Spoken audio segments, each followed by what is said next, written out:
और हल्ला बोल में राजस्थान को लेकर तमाम जानकारी और आपकी जो आशंका है वो सामने रखने के लिए हमारे साथ इस वक्त दिनेश शर्मा, उप मुख्यमंत्री उत्तर प्रदेश के जुड़ रहे हैं। दिनेश जी, बहुत स्वागत आपका आज तक पर। मेरा पहला सवाल सर आपसे यही, चुनौती बहुत बड़ी है और नोएडा भी जहां पर तमाम दफ्तर बहुत धन्यवाद आपका जी, तमाम दफ्तर हैं, बहुत सारे कॉम्प्लेक्सेस हैं, सब खुलेंगे।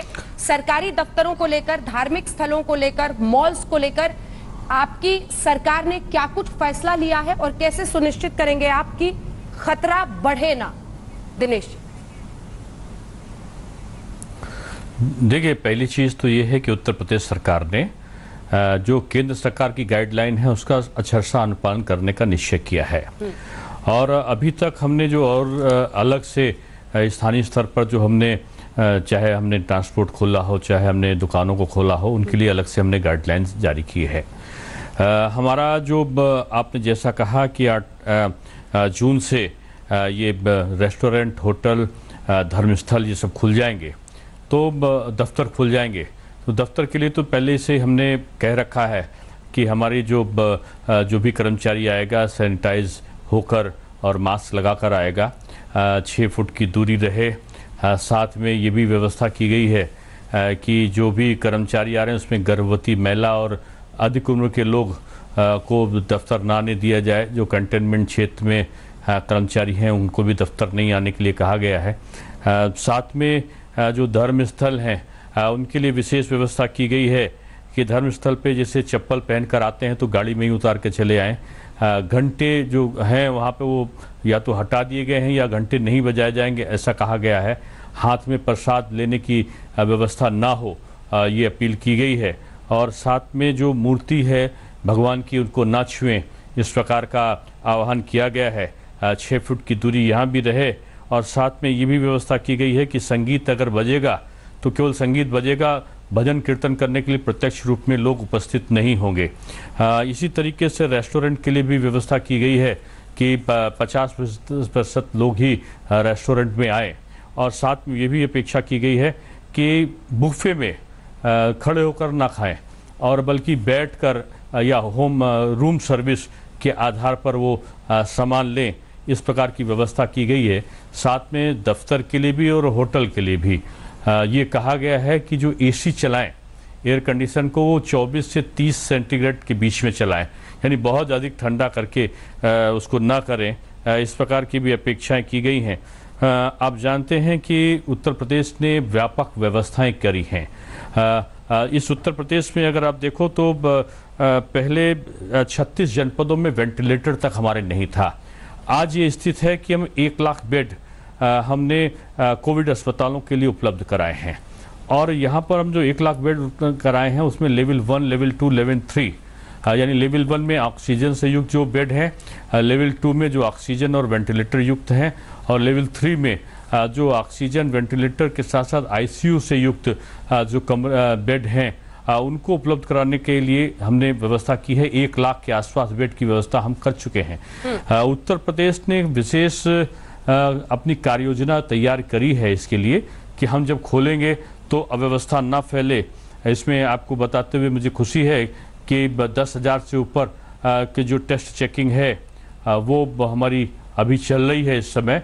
और हमारा लक्ष्य है कि 15 जून तक 15,000 और 20 जून तक 20,000 टेस्ट चेकिंग प्रतिदिन के हिसाब से यहाँ पर हो। और हमारे उत्तर प्रदेश में 15 लाख लोगों को क्वारंटाइन कराने की भी व्यवस्था अभी तक की गई है। तो ये एक व्यापक रूप में तैयारी है कि हम कैसे कोरोना की इस जंग को कैसे जीतेंगे। इसका जीतने के पीछे का आधार मात्र एक ही है कि अपने आप में हम सावधानी कितनी बरतते हैं। वैसे तो 30 लाख से 32 लाख से भी ऊपर हम लोग जो प्रवासी श्रमिक उत्तर प्रदेश आ चुके हैं, हाँ। जिनकी हमने स्क्रीनिंग भी की है, स्केलिंग भी की है, उपचार भी किया है, तमाम चीज़ें किया है।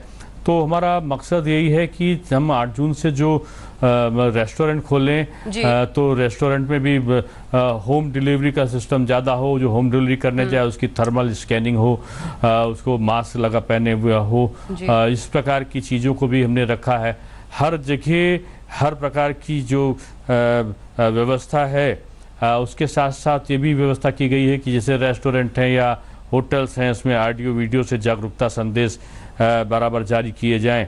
और इन सब के बावजूद भी अगर कोई विपरीत परिस्थिति होती है तो जो संक्रमित व्यक्ति है उसको 14 दिन क्वारंटाइन करने की व्यवस्था भी उत्तर प्रदेश सरकार ने करके रखी है। उप मुख्यमंत्री जी, मेरा अगला सवाल आपसे यह है कि आपने बताया कि कौन से आप गाइडलाइंस फॉलो करेंगे, लेकिन ये गाइडलाइंस फॉलो कराएगा कौन? ये सवाल मैंने पहले भी पूछा कि आखिर क्या एनफोर्सिंग एजेंसी कौन है, किसके जरीए आप ये सुनिश्चित करेंगे कि किसी फला होटल ने अगर खोला जी, अगर होटल ने खोला तो फिर वहां पर 50% ग्राहक ही पहुंचेंगे, सोशल डिस्टेंसिंग रखी जाएगी, इसकी निगरानी कौन करेगा? और अगर निगरानी में कोई चूक होती है तो उसके लिए क्या कोई कदम उठाएंगे आप? जी देखिए, उत्तर प्रदेश का अगर संदर्भ लें तो इसे होटल का आपने उदाहरण दिया, तो हमारे पास में फूड इंस्पेक्टर्स हैं, स्वास्थ्य विभाग के कर्मी हैं और इन सब की सहायता करने के लिए पुलिसकर्मी मौजूद हैं।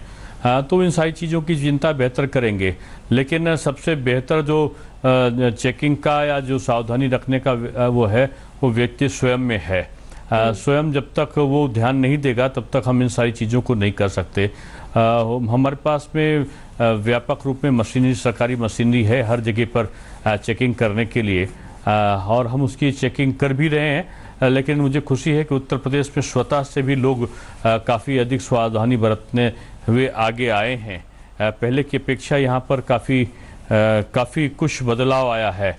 अगर आप देखें तो हमारे उत्तर प्रदेश में एक समय ये भी था कि जब बहुत कम जगह पर कि मैंने पहले कहा कि 36 जिले ऐसे थे वेंटिलेटर भी नहीं था, आज हम 1 लाख बेड की इंतजाम कर रहे हैं। तो हमने बहुत अधिक सुधार किया है सारी व्यवस्थाओं में, निगरानी में भी, उपकरणों में भी, और उसकी देखरेख करने वाले लोगों में भी बहुत ज़्यादा व्यापक बदलाव आए हैं जी। तो इसका सरकारी एक दफ्तरों पे सकारात्मक दृष्टि आपको हर जगह देखने को मिलेगी। बिल्कुल। उप मुख्यमंत्री जी, ये सरकारी दफ्तरों को लेकर एक स्पेसिफिक सवाल है सर मेरा, कि वहां पर सोशल डिस्टेंसिंग कैसे हो पाएगी? मान लीजिए थर्मल स्क्रीनिंग एक उपाय है, लेकिन एसिम्प्टोमेटिक बहुत सारे मरीज अब आ रहे हैं, इसलिए फीवर हो सकता है नहीं दिखे। सोशल डिस्टेंसिंग कैसे सरकारी दफ्तरों में मेंटेन करने के लिए आपने एसओपी बनाया है? देखिए, सरकारी दफ्तरों में तमाम उपाय किए गए हैं। जैसे जी कितने लोग बैठ सकते हैं, कितने लोगों को फील्ड वर्क दिया जा रहा है, जितने लोग बैठ रहे हैं उसमें स्पेस हम कितना कर सकते हैं। ये बात तो आपकी काफ़ी हद तक सही भी है कि कुछ दफ्तर में जो बड़ी कंजेस्टेड जगह होती है तो वहाँ हम इस प्रकार को कैसे करेंगे, ये एक चुनौती जरूर है। लेकिन सोशल डिस्टेंसिंग का हमको अक्षरशः अनुपालन करना है और इसकी व्यवस्थाएं व्यापक रूप में सरकारी दफ्तरों में भी देखने को मिली है। इसको काफ़ी ज़्यादा लोगों ने इसका ध्यान दिया है। हालांकि अभी तक उपस्थित 50% थी, तो ये सोशल डिस्टेंसिंग आसानी से चल रही थी। अब हमारी 100% जो उपस्थिति हुई है उसमें हमने शिफ्ट को बदला है। जैसे हमने 9 बजे से भी एक शिफ्ट करी है, एक 10 बजे से भी की है, उसके पहले 8 बजे से भी की है, और उसी आखिर में छुट्टी का भी काफ़ी कम समय का रखा है। लेकिन फिर भी इस चीज़ में काफ़ी सावधानी बरतने की ज़रूरत है। जी, बहुत बहुत धन्यवाद आपका दिनेश शर्मा जी, उप मुख्यमंत्री उत्तर प्रदेश, जिन्होंने विस्तृत जानकारी दी। नमस्कार, मैं हूं अंजना ओम कश्यप। हमें उम्मीद है ये वीडियो आपको पसंद आया होगा। लेटेस्ट खबरों के लिए यूं ही देखते रहिए आज तक, और इस वीडियो के पसंद आने पर लाइक, शेयर एंड सब्सक्राइब करना ना भूलें।